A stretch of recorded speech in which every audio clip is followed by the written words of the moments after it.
오늘 설교의 제목은 기념이 된 섬김입니다.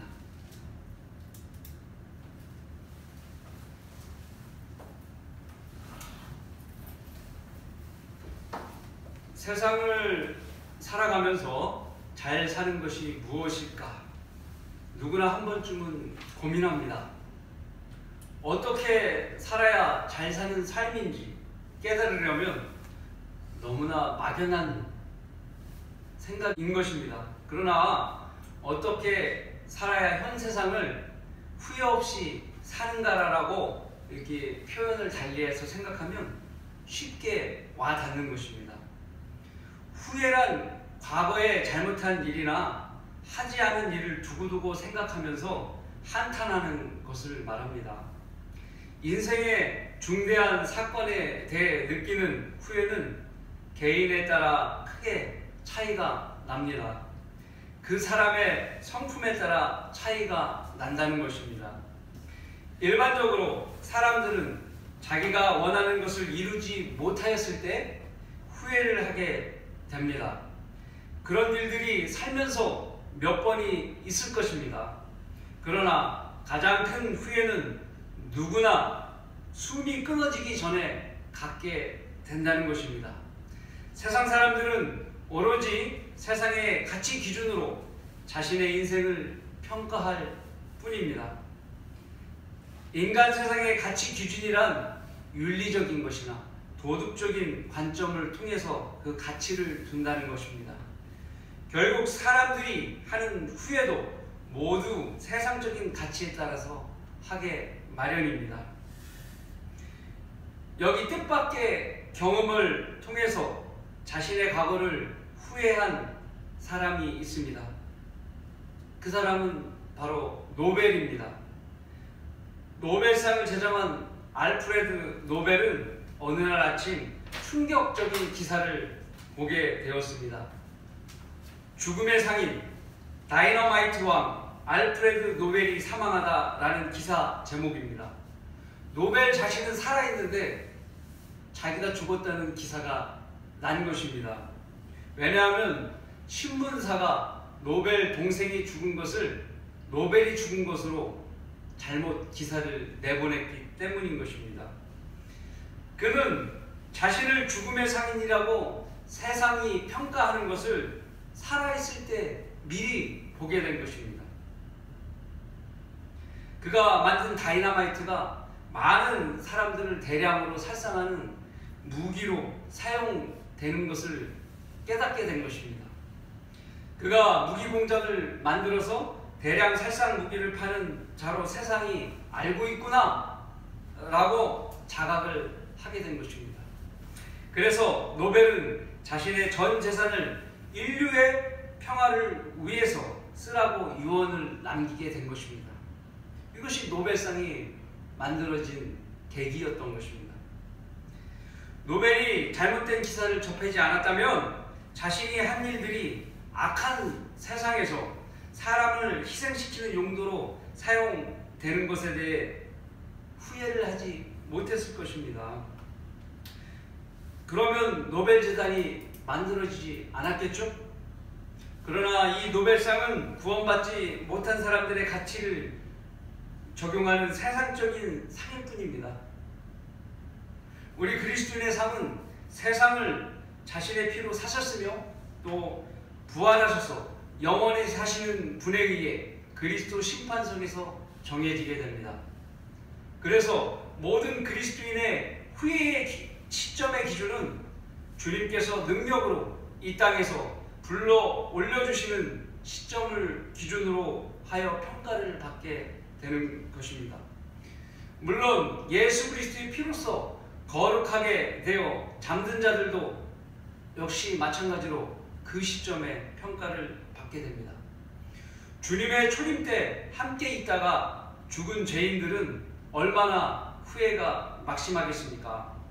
왜냐하면 그들이 눈에 보이는 하나님을 마귀의 계략에 속아서 거절하였기 때문입니다. 그들의 악한 마음으로 인하여 그들이 주님이 행하신 수많은 표적들을 보고도 믿지 못하였던 것입니다. 그들은 엄청난 후회 가운데 있겠지만 그것은 아무런 소용이 없는 일입니다. 오늘 본문 이 사건은 그리스도인에게 후회요 후회요 하며 외치면서 전달될 특복감인 것입니다. 여기에는 누구도 할 수 없었던 일로 후회 없는 일을 한 여인 마리아가 있었기 때문입니다. 주님께서 맞이하시는 마지막 유월절 이 있기 6일 전에 베다니에 있는 시몬의 집에서 주를 위한 저녁이 준비되었습니다. 죽었다 살아난 나사로는 주님과 또 제자들과 함께 앉아서 저녁을 먹었고 나사로의 여동생 마르다는 시중을 들었습니다. 이 식사 자리에 마르다의 동생 마리아는 주님을 위해서 준비한 향유를 부어 섬기는 일을 준비했습니다. 만일 마리아가 주님께 이 일을 하지 않았다면 마리아는 엄청난 후회를 했을 것입니다. 오늘 우리는 주님을 후회 없이 섬기고자 합니다. 우리의 그런 마음을 하나님께서는 잘 알고 계십니다. 그래서 오늘 하나님께서는 우리를 위해 마리아를 모델로 하는 그 섬김을 제시하는 것입니다. 그녀를 통해 교훈을 얻어 주님을 후회 없이 섬기라는 의도인 것입니다. 우리는 마리아의 모습을 구체적으로 조명해 보면서 그녀를 통해서 우리가 어떤 마음과 어떤 자세를 가져야 하는지 알아보고자 합니다. 마리아에게서 무엇을 배울 수 있습니까? 첫 번째, 주님의 장례날을 미리 알 정도로 말씀을 사랑하고 믿은 여인이었습니다. 주님을 뵐 수 있는 날은 이 자리가 마지막일지도 모른다는 생각이 마리아의 머리를 가득 채웠던 것입니다. 주님의 말씀처럼 가난한 사람들은 항상 있으나 조금 있으면 주님 곁을 떠나 마리아와 그 동료들에게는 안 계실 것이기 때문입니다. 이 세상에 와서 유한한 삶을 살다가 죽는다는 것은 육신을 가진 사람들의 공통적인 특징입니다. 더욱이 죄와 허물간에 죽은 불온전한 상태로 태어나야 했던 모든 아담의 후손들은 혈육간에 한 번은 이별을 꼭 해야 하는 것입니다. 이것이 하나님께서 정하신 죄의 벌입니다. 누구나 맞는 운명인 것이죠. 하나님께서 경건의 신비로 오신 예수 그리스도 또한 이 땅을 떠나야 하는 시점에 있었습니다. 물론 엘리야처럼 산채로 올라가는 것이 주님께 불가능한 일이 아니었습니다. 그런 목적으로 이 땅에 온 것이 아니었고 생명의 빵을 세상 죄인들을 위해 희생 제물로 드리시기 위해서 십자가형을 결정하신 것입니다. 주님께서는 이 이야기를 주님의 제자들에게 여러 차례 하셨습니다. 그러나 제자들은 주님을 이 땅에 메시아로 오신 분, 또 왕국의 주로서 생각했을 뿐이지 누구도 주님께서 죽으시고 부활하실 거라고 생각한 사람이 없었습니다. 그래서 예수 그리스도의 장례날을 아는 사람은 마리아를 제외하고 아무도 없었던 것입니다. 그녀를 가만두어라. 그녀는 나의 장례날을 위해 이것을 간직해 둔 것이다 라고 주님께서 말씀하셨습니다. 하늘의 선물로 십자가 위에서 바쳐질 귀한 주님을 위해 드릴 향유를 마리아가 준비한 것입니다. 물이 귀한 팔레스타인 지역은 이스라엘 땅 그 지역을 팔레스타인 지역이라고 합니다. 팔레스타인 지역은 강수량이 그리 풍족하지 못한 지역입니다. 그러다 보니 건기에 목욕을 제대로 할 수 없었습니다. 그래서 목욕하지 못한 피부가 건조하게 되는 것입니다. 그 상태에서 활동하다 보면 피부가 마찰을 일으켜서 상하게 되는 거예요. 그럴 때 향기나는 기름을 바르면 피부가 매끄러워지고 몸에서 향기가 나게 됩니다. 특히 향유는 장례용품으로 사용되어서 사람이 부패하고 악취가 생기는 것을 줄여주는 역할을 합니다. 주님의 말씀처럼 마리아는 주님께서 유월절 양으로 드려질 것을 알고 있었습니다. 이번 유월절에 주님께서 유월절 양으로 드려지는 것을 마리아는 어찌 알았겠습니까? 그 이유를 우리는 누가복음에서 발견할 수 있습니다. 모두가 누가복음 10장 38절과 42절까지 보시겠습니다.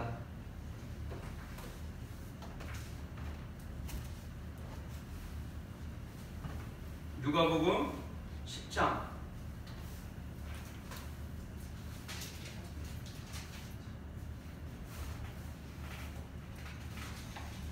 제가 10장 38절부터 42절까지 읽겠습니다. 그들이 길을 가고 있을 때 주께서 어떤 마을에 들어가시니 이름이 마르다라고 하는 한 여인이 주를 자기 집으로 영접하더라. 마르다는 나사로의 여동생이고 마리아의 언니죠. 그녀에게 마리아라고 하는 동생이 있었는데 그녀도 예수의 발 앞에 앉아서 주의 말씀을 듣고 있더라. 자, 예수님과 제자들이 같이 동행한 상태에서 방에 있을 때 예수님께서 말씀하시는 것을 이제 마리아가 앉아서 듣고 있었다는 것입니다. 그러나 마르다는 접대하는 일이 많아서 경황이 없더라. 좀 전에 살펴본 대로 마리아는 접대하는 일이 적성에 맞지 않았나 봅니다. 말씀을 듣기를 좋아했던 여인이었습니다. 그러므로 그녀가 와서 주께 말씀드리길 마르다가 예수님께 말씀했다는 것입니다. 주여, 내 동생이 접대하는 일에 나 혼자만 남겨놓는 것을 개의치 아니하시나이까? 그녀에게 말씀하셔서 나를 도와주라고 하소서라고 하니 예수께서 대답하여 그녀에게 말씀하시길 마르다야 마르다야, 내가 많은 일로 염려하며 수고하고 있으나 필요한 것은 한 가지뿐이니라. 마리아는 이 좋은 편을 택하였으니. 좋은 편이 무엇입니까? 하나님의 말씀을 듣는 편을 택했다는 것입니다. 마르다는 봉사를 하는 것, 섬기는 것을 택했고, 동생은 하나님 말씀을 듣는 것을 택했다는 것입니다. 그런데 그녀에게서 그것을 빼앗지 못하리라고 하시더라. 하나님께서, 예수님께서 하신 말씀 중에 키포인트는 무엇이냐? 필요한 것은 한 가지뿐이니라. 섬기는 일도 좋지만 필요한 것은 예수님께서 지상에 계실 때 하나님 말씀 듣는 것, 그것을 강조하신 말씀입니다.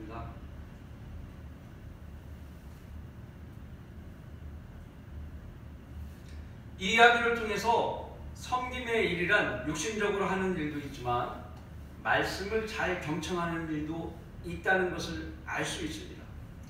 마리아는 주님의 말씀을 듣는 것을 좋아했던 것입니다. 그래서 장례날을 알 수 있었던 것입니다. 마리아는 그 자리에서 주님께서 제자들에게 하시는 이야기들을 모두 경청하였던 것입니다. 똑같은 이야기를 들은 제자들은 말씀을 믿음과 연결시키지 못했지만 마리아는 100배의 열매를 맺는 좋은 땅처럼 믿음을 가지고 받아들인 것입니다. 바울 사도 또한 데살로니가 성도들에게 보내는 서신에서 자신의 말을 들을 때 성도들이, 데살로니가 교회의 성도들이 자신의 말을 들을 때 하나님의 말씀으로 받아서 말씀이 효과적으로 역사했던 것이라고 썼고 그들의 믿음을 극찬하게 되었습니다. 바로 마리아도 데살로니가 성도들처럼 말씀이 효과적으로 역사하여 많은 열매를 맺는 좋은 토양인 것입니다. 여러분은 말씀을 사랑하는 마리아가 되길 원하십니까? 말씀을 들을 시간도 없이 섬기는 마르다가 되길 원하십니까? 모든 섬김은 소중합니다.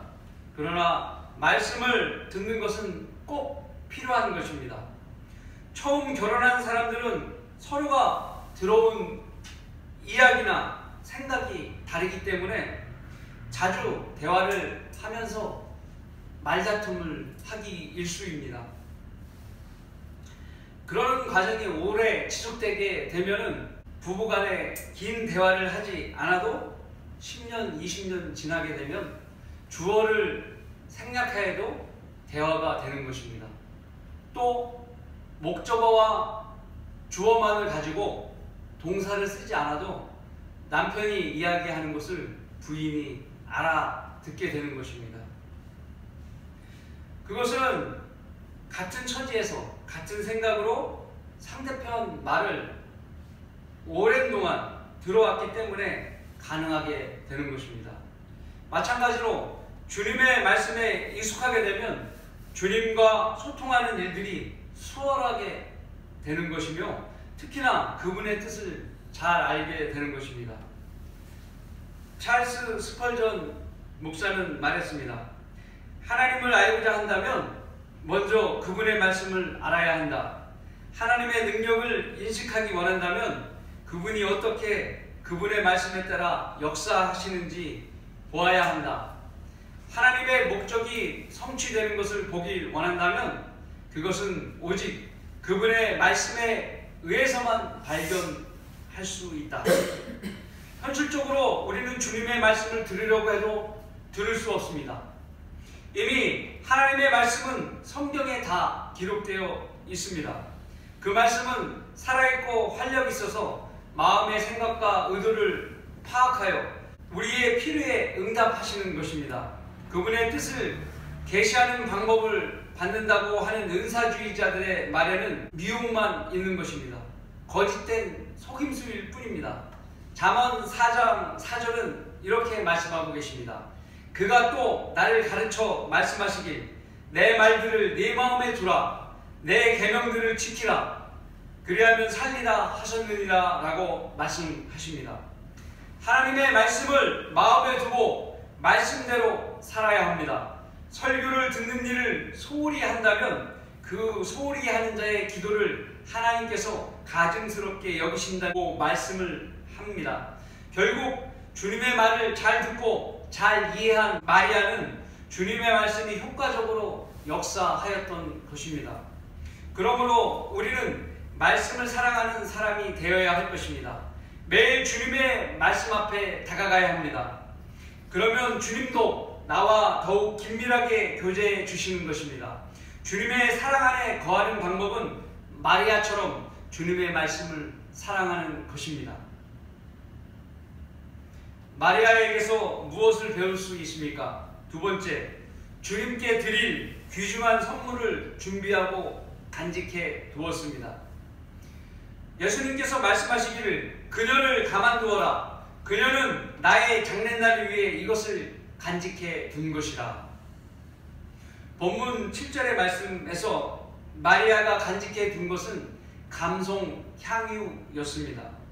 감송 향유는 450g에 300데나리온의 가치가 나는 비싼 향유였습니다. 먼저 감송 향유란 감송이라는 허브 식물로 만든 향이 나는 오일을 말하는 것입니다. 이 감송 허브는 해발 3000m에서 5000m 지역에서 서식하는 식물입니다. 감송의 그 꽃은 분홍색 종 모양으로 생겼고 줄기는 매끄럽고 매듭이 많아서 머리카락처럼 보이는 것입니다. 자연환경에 너무 민감하기 때문에 멸종위기에 놓여있는 종이고 희귀한 종으로 재배하기가 어렵습니다. 마리아가 모은 300데나리온의 가치는 1년치 노동자의 임금입니다. 쉽게 말해서 1년치 연봉이라고 보면 되는 것입니다. 그것을 1리트라 곧 450리터 정도를 구매한 것입니다. 그 양은 우리가 먹는 500리터의 우유팩에 50리터를 덜 담은 양입니다. 매우 비싼 향유인 것입니다. 이것을 옥으로 만든 용기로 명칭되는 옥합에 담아서 단단히 밀봉했던 것입니다.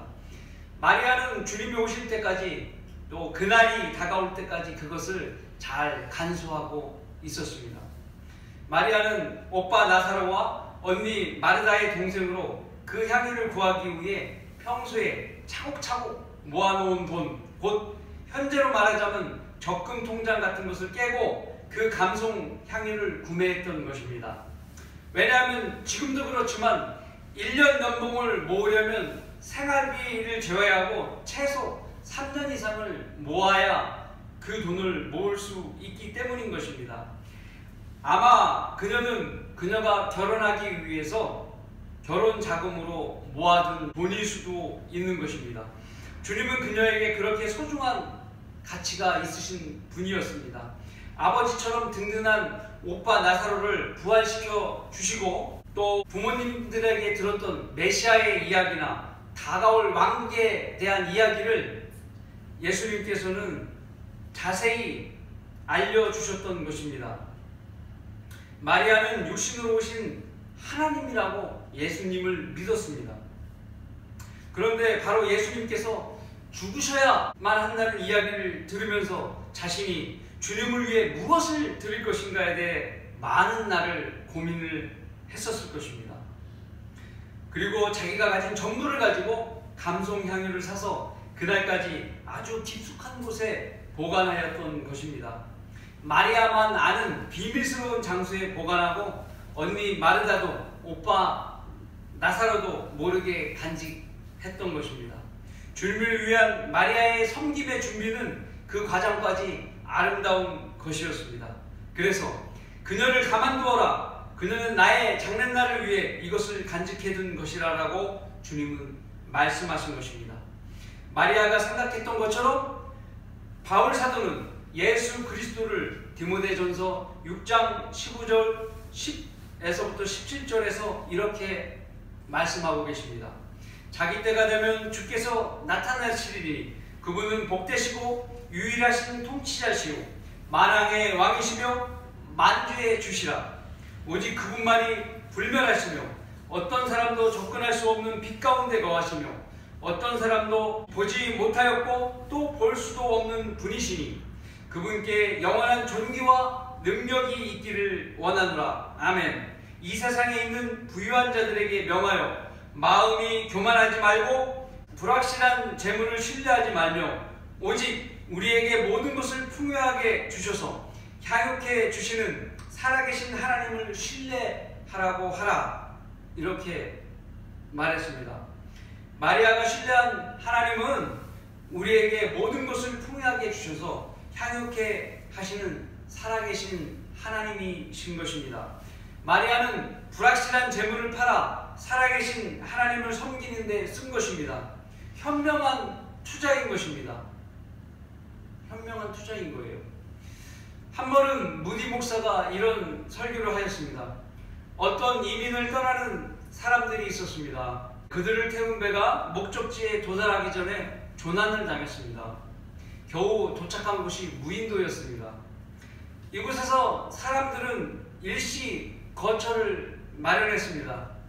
그리고 여기서 얼마 동안 지체할 수 있게 되었는데 그들은 몇 달 동안 먹을 수 있는 양식을 가져갔고 또 이민 가서 쓸 종자도 가지고 간 것입니다. 그래서 그 무인도에서 그 종자를 심어서 가꾸려고 여름에 이제 농사를 시작하려고 했는데 갑자기 어떤 사람이 소리를 친 거예요. 여기 금강이 있어요. 금강입니다. 그 사람이 금덩어리가 굴러다니는 걸 보고 놀라서 소리쳤습니다. 그러니까 너도 나도 사람들이 금을 캐러 다 간 것입니다. 그러다 보니 겨울이 닥쳤습니다. 금덩이는 많이 가졌는데 식량이 없어서 모두가 굶어 죽었다는 이야기입니다. 우화적인 이야기지만 대부분 사람들이 이렇게 어리석은 삶을 살다가 허망하게 생을 마감하는 것입니다. 그러나 우리는 주님께 더 좋은 것을 드리기 위해 마리아처럼 각자의 은사를 개발하고 진리의 지식을 향상하는 등 이외의 최상의 것들을 준비해야 되는 것입니다. 마리아에게 무엇을 배울 수 있습니까? 세 번째, 마리아는 주님을 담대하고 헌신적으로 섬겼습니다. 거기서 그들이 주를 위해 저녁을 마련하였는데 마르다는 시중을 들고 나사로는 주와 함께 식탁에 앉아있는 사람들 중 하나였더라. 요한복음 12장 2절의 말씀입니다. 오직 시중을 마르다가 들고 있습니다. 이전 이야기처럼 마리아는 예수님 곁에 있었던 것입니다. 오라비 나사로는 얼마 전 썩은 시체였던 몸이 부활하여 멀쩡한 상태로 주님 앞에서 식사를 하고 있었고, 오늘도 마리아는 저녁 준비하는 모습을 보이지 않고 있습니다. 왜냐하면 마리아는 더 좋은 준비를 하고 있었던 것입니다. 마리아는 집에서 가져온 감송향유 1리터를 고이 간직하고 있었습니다. 그리고 식사 중이시던 주님께로 향하였습니다. 마리아가 매우 값진 감송향유 1리터를 가지고 와서 주님의 발에 붓고 자기 머리카락으로 그의 발을 닦으니 그 집이 향유 냄새로 가득 차더라. 요한복음 12장 3절의 말씀입니다. 우리는 여기서 마리아의 두 가지 모습을 놓쳐서는 안 될 것입니다. 두 가지 모습은 무엇이냐? 첫째로, 그녀는 자신을 들여 경배할 줄 아는 여인이었다는 것을 알게 됩니다. 주님의 발을 닦는데 어떠한 헝겊이나 천의 종류를 사용하지 않고 자신의 머리카락을 사용한 것은 더 많은 향유가 손실 없이 발을 닦는 데 사용되기를 바라서였을 것입니다. 헝겊과 천을 사용하면 향유가 헝겊에 빨려 들어가서 손실이 많이 될 것입니다. 그렇기 때문에 머리카락을 사용한 것입니다. 게다가 머리카락은 부드러워서 촉감을 좋게 줄 수 있는 것입니다. 또한 머리를 사용하면서 최상의 경배의 모습과 마음을 드러내게 되는 것입니다. 왜냐하면 전에는 주님께서 죽은 오라비 나사로를 보러 오셨을 때 주님을 대하는 마리아의 경배자의 모습을 보였기 때문입니다. 요한복음 11장 32절에 그 경배의 모습이 보이는데 한번 들어보십시오. 마리아가 예수께서 계신 곳에 와서 주를 보고 그의 발 앞에 엎드려 말씀드리길, 주여, 만일 주님께서 여기에 계셨더라면 나의 오라비가 죽지 아니하였겠나이다 라고 하니, 이때 마르다는 서서 예수님께 같은 말을 했습니다. 주님께서 여기 계셨다면 나의 오라비가 죽지 않으셨을 거라고. 그런데 마리아는 주님께서 오시니까 엎드려서, 발 앞에 엎드려서 경배를 하면서 이 말씀을 한 것입니다. 마리아는 평소부터 예수님을 대할 때 경배의 마음의 자세를 갖고 있었던 여인인 것입니다. 마리아는 주님을 하나님으로 경배하는 마음 자세를 가졌던 것입니다. 둘째로, 마리아는 담대한 여인이었습니다. 그 식사의 자리는 주님과 제자들이 함께 모여있던 자리였습니다. 그녀의 목표는 오직 주님께 준비한 감송향유를 부어드려서 주님을 영화롭게 해드리려고 했던 것입니다. 그런데 같은 사건을 기록한 복음서들은 향유를 부는 위치를 서로 다르게 표현하고 있습니다. 예를 들어서 마태복음 26장 7절에는 머리에 향유를 부어드렸다라고 기록되고 있습니다. 또한 마가복음 14장에는 몸에 부었다고 기록되어 있습니다. 모든 기록들은 복음서의 특징에 따라 붓는 위치를 다르게 기재했지만 다 맞는 것입니다. 우선 머리에 붓고 목 주위를 통해서 몸에다 부어졌고, 나중에 남은 것으로 발에 붓고 머리카락으로 닦은 것입니다. 왜냐하면 옥합은 마가복음에서 깨트려졌고 1트라의 양은 발만 닦는 것으로 남아 돌기 때문입니다. 이 섬김의 행위는 아무나 할 수 없는 일이고 담대해야만 할 수 있는 일이에요. 왜냐하면 예수님과 그 제자들이 앉은 사이에서 부어야 됐기 때문인 것입니다. 그래서 마리아는 담대한 여인이었어요. 오직 주님만을 위해서 주의 제자들을 의식하지 않은 것입니다. 그 값진 향유를 모두 다 주님의 머리와 몸과 발에 부어드렸기 때문입니다. 또한 마리아는 자신이 더 가지고 있었다면 더 부어드릴 수 있는 마음을 가지고 있었습니다. 왜냐하면 그녀는 헤아릴 수 없는 주님의 가치를 누구보다 잘 알고 있었기 때문입니다. 거룩하신 주님께서 죄악된 세상에 오셔서 못된 바리새인들로부터 푸대접을 받았지만 마리아를 통해서 최상의 경배를 받으신 것입니다. 무디 목사는 이렇게 말했습니다. 만약 성령으로 거듭났다면 당신은 하나님을 섬기려고 노력할 필요가 없을 것입니다. 섬기는 일은 이미 당신에게 당연한 일이 되어버렸기 때문입니다. 그리스도인이 주님을 섬기는 이유를 모른다면 그 자신이 어떻게 구원받았는지 잊어버렸다는 것입니다. 이것이 있을 수 있는 일이겠습니까? 아무리 좋은 것을 준비하였더라도 그녀의 헌신과 그녀의 담대함을 발휘하지 못했다면 아무짝에도 쓸모없는 일이 된 것입니다. 그 기회를 놓쳤다면 대단히 후회했을 것입니다. 모든 섬김은 섬긴 자의 용기가 필요합니다. 아무리 좋은 앰프를 가지고 또 아무리 좋은 전도지를 가졌다 하더라도 길거리에 나가서 담대하게 선포할 수 있는 용기가 없다면 무용지물입니다. 주님을 섬길 수 없는 것입니다. 아무리 좋은 감사가 있어도 주일에 나와서 교회에 나와서 경배를 하지 않는다면 아무런 의미가 없는 것입니다. 마리아에게서 무엇을 배울 수 있습니까? 넷째로, 섬김에는 항상 박해가 따른다는 것입니다. 그때 그의 제자 중 하나로 주를 배반할 자인 시몬의 아들 유다 이스카리옷이 말하길, 어찌하여 이 향유를 300데나리온에 팔아 가난한 사람들에게 주지 아니하였느냐라고 하니, 그가 이렇게 말한 것은 가난한 사람들을 염두해서가 아니라 그가 도둑이며 돈 주머니를 맡아 그 안에 넣은 것을 지니고 다니기 때문이라. 요한복음 12장 4절로 6절 말씀입니다. 유다 이스카리옷은 예수님을 팔아서 넘긴 제자죠? 예, 사실은 제자도 아니죠. 예수님을 팔아 넘겼으니까. 주님을 배반할 유다가 마리아의 섬김에 대한 딴지를 걸고 나왔습니다.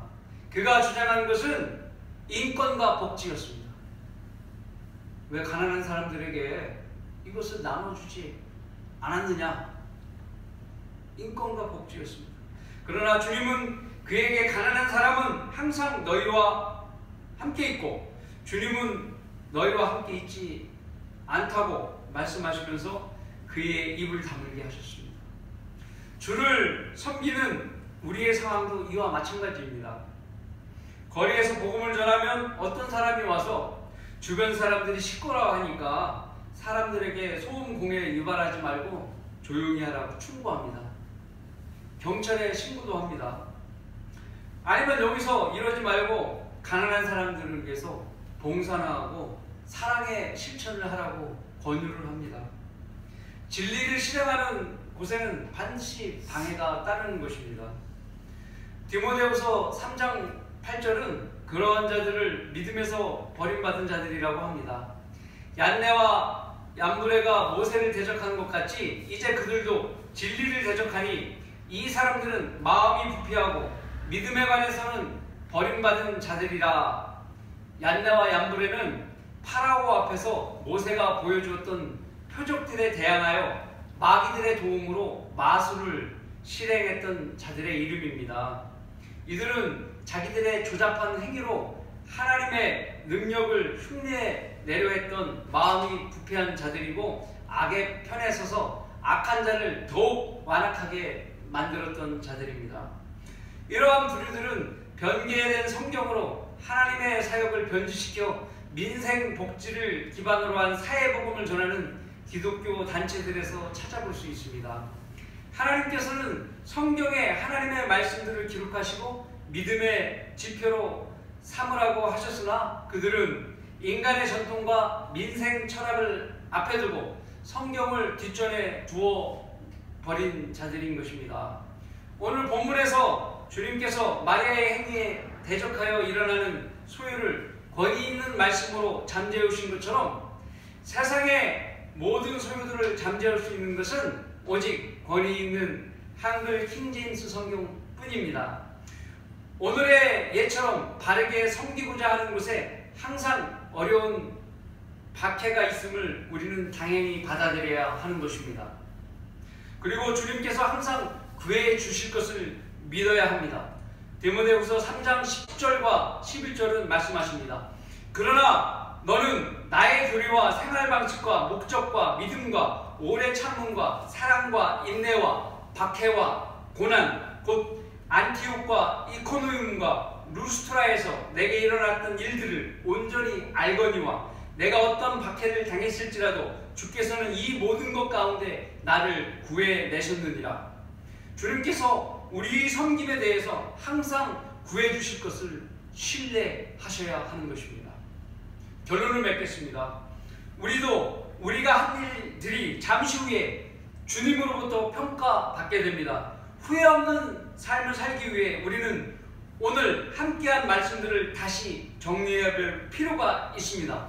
그것은 첫째, 말씀을 사랑하는 사람이 되는 것이고, 둘째, 진리를 공부하고 잘 섬길 수 있는 은사를 육성시키는 것이며, 셋째, 섬김에 있어 담대하고 헌신적으로 해야 한다는 것이며, 넷째로 섬김에 대적하여 일어나는 것들이 있다는 것을 염두에 두고 항상 도우시는 하나님을 신뢰하고 전진하는 것입니다. 마가복음 14장 9절에 따르면 마리아의 섬김에 대해 주님의 평가는 매우 높으십니다. 진실로 내가 너에게 말하노니 온 세상에 이 복음이 전파되는 곳마다 그녀가 행한 이 일도 말하여 그녀를 기념하리라고 하시니라. 주님께서 마리아에게 주시는 최고의 상입니다. 만일 마리아가 이 일을 하지 않았다면 얼마나 후회했겠습니까? 우리가 섬기고 있는 하나님과 우리 주 예수 그리스도는 온 우주보다 더욱 가치 있으신 유일하신 신이십니다. 바른 성경 말씀대로 주님을 최선을 다해 섬기면서 후회 없는 삶을 살다가 들림받은 후 주님으로부터 모두가 많은 칭찬과 영광과 존귀를 받으시길 바라겠습니다.